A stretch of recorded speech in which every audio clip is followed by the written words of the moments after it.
Now she's hoping that Duke Energy means it when it says that it's made changes ahead of this hurricane season. When I first got here to the arena, one of the first things I did was I walked the entire length of the arena, trying to see what stood out to me inside of Quicken Loans Arena.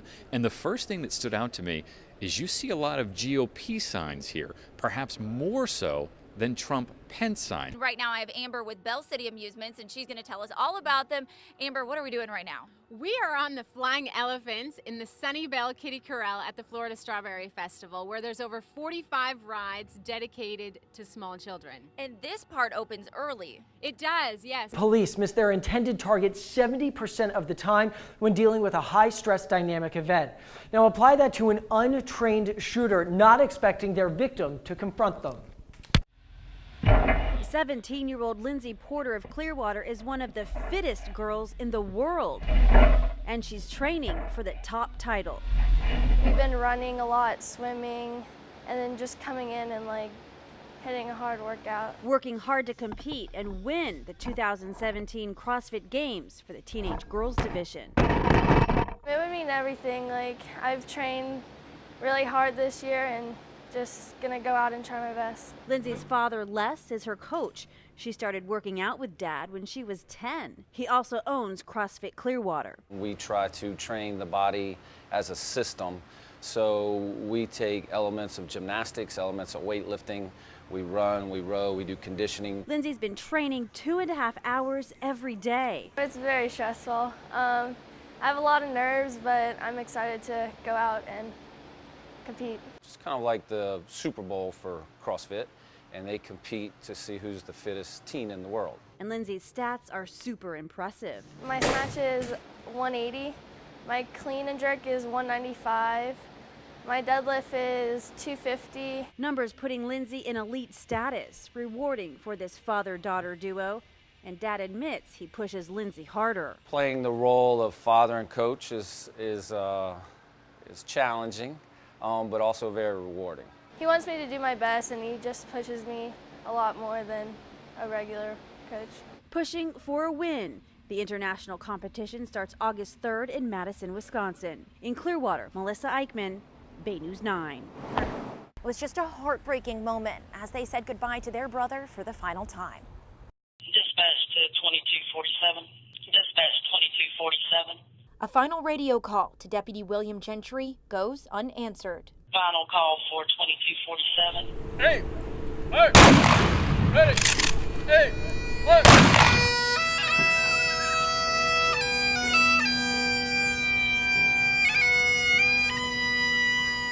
As Deputy Gentry was laid to rest, the Highlands County Sheriff's Office K-9 unit watched over him. Gentry was a K-9 officer himself until 2012. His best friend, his K-9 partner Ronnie. And his true passion was paving the way for others. Just last month, he became a field training deputy, so younger deputies could learn from his experience and continue in his footsteps of serving and protecting the county that he loved.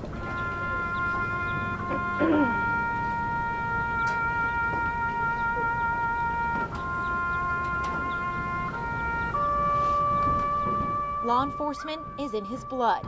His younger brother, Kevin, a detective for Highlands County, will continue the legacy.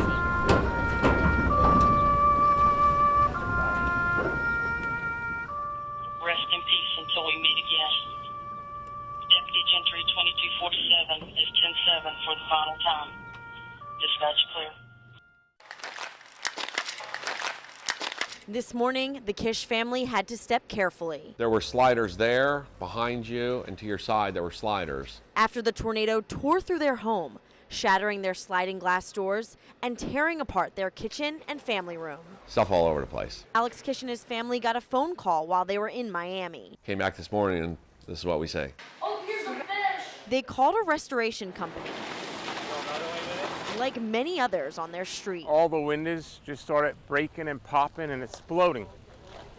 It was just it was just unbelievable. We talked to some local contractors today, and they tell us they're flooded with calls, one company getting upwards of 30 calls before noon. It's kind of like a hurry up and wait game. We got to accomplish fast. Cape Coral Mayor Marnie Sawicki visited the damaged homes. I feel for our residents. I mean, it's this frustrating time. This is their belongings. This is what they've worked their lives for. She says she's proud of how the city is handling it. We're a very resilient community, and I think we'll come through this just fine. We're in a good place right now. And Kish agrees with her. You just got to realize that all this stuff can be replaced. If we were to get hurt, nobody's fixing that. It's a win, I guess. In some sick, crazy way, it's a win. Step into Larry Snow's yard in Lakeland and you'll quickly learn of his love for trees. Yeah, I think mostly it's just the ambience of having the trees, and it's definitely makes your house a lot cooler. Perhaps one of the things he likes the least is his luck when it comes to trees. I guess you think, why me? This was one of his homes back in 2015. The house was basically covered by the tree. We were there after a storm hit his Lakeland rental property, sending a huge tree piercing through the roof while a visitor was inside. We had one hole in the roof about this big, and the water was just pouring in. Fast forward a year later, and it happened again. This time at his home just a few miles down the road. We had a tree go down here about 4 foot in diameter, and it was only about 12 feet from the wall, so it completely took the wall out. Snow says he learned his lesson. This year, he chopped down a huge unhealthy tree in his yard that once stood here, a tree that could have done some serious damage to his home. Now, every situation won't be as cut and dry as Snow's. Take this tree, for example. Legal experts say if you're a homeowner with a tree in your yard that falls and damages your neighbor's property and that tree is live, then it's their responsibility. But if that tree is rotten, then it's your responsibility. So what is a homeowner to do? There's no magic bullet that's going to foolproof a tree against a storm. No magic bullet. But we watched as one homeowner pulled the trigger by hiring senior arborist and owner of Hurricane Tree Specialist Stephen Braden and his crew to take down this unwanted and unhealthy tree. So how can a homeowner check to see if their tree needs shears or a saw? Braden laid out these simple examples to show homeowners which trees are more likely to survive a storm. The U-shaped tree is healthy and will. The V-shaped is unhealthy and won't. And the cut rotten tree with a branch growing out of it is the least likely. In a lot of cases, I'll go out and I'll tell them, you know, there's no need to take this tree down. Let's do some corrective pruning, and you should be good to go. Good to go, or else the tree has to go. Braden says it's all about education, and when all else fails, just call a professional. It's a simple storm season check that Larry Snow says he wishes he would have done years ago. Sandra Weathers, Bay News 9. An appetizer or a meal, either way, this dish is full of flavor. You have sweet, you have sour, you have spicy, you have soft. The fish is very soft and clean. We get started with the seasoning. Curry powder, white pepper, black pepper, Chinese 5-spice, and salt. Chef coats the ahi tuna with a spice blend. Once the fish is seasoned, it's time to sear. Chef heats the oil and coats the pan. I'm going to sear the tuna on each side for about 20 seconds. The searing doesn't stop there. Tuna will now cool and rest. What I'm going to do here is make the soy dressing for the tataki. Heat the pan with oil. I'm going to start with a little bit of ginger, freshly grated ginger. Add chopped garlic and some scallions.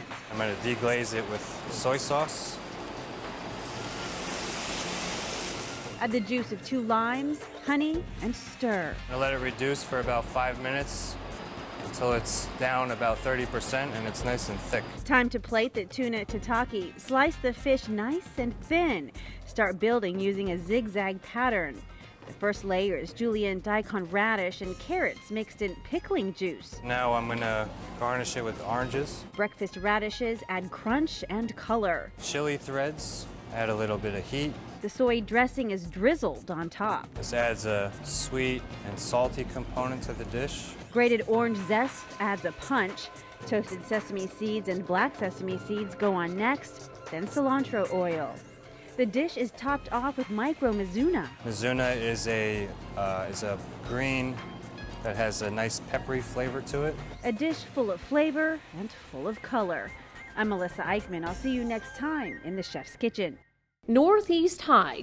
Class of 1960, Jim White and Sharon Cook were storybook sweethearts. He was president of the class and captain of the football team, and I was homecoming queen. We were lavaliered, or going steady. With dreams of one day becoming an astronaut, White joined the Air Force and was sent to Vietnam in 1969. This is what he wanted to do. I was supportive. So much so that at White's request, Cook moved with the couple's 6-month-old daughter to Thailand near White's base.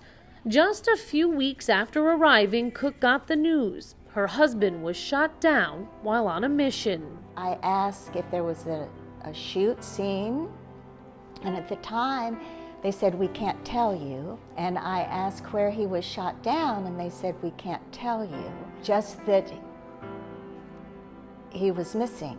And so began what Cook calls a roller coaster of emotions. At times, feelings of despair. At other moments, the hope that her husband would someday come home. I thought if there was anyone who could make it out alive, he would be that person. He just would have given his all, and I felt he had the resources that he would be able to do it. Now, 49 years later, Cook finally has some answers. This bone fragment and part of White's tooth, discovered at what's believed to be his crash site. Cook, who eventually remarried and moved forward with life, sat today in her living room, telling us of closure and of the final honor her long-lost love would receive. It's like paying last respects, perhaps. It's a formal,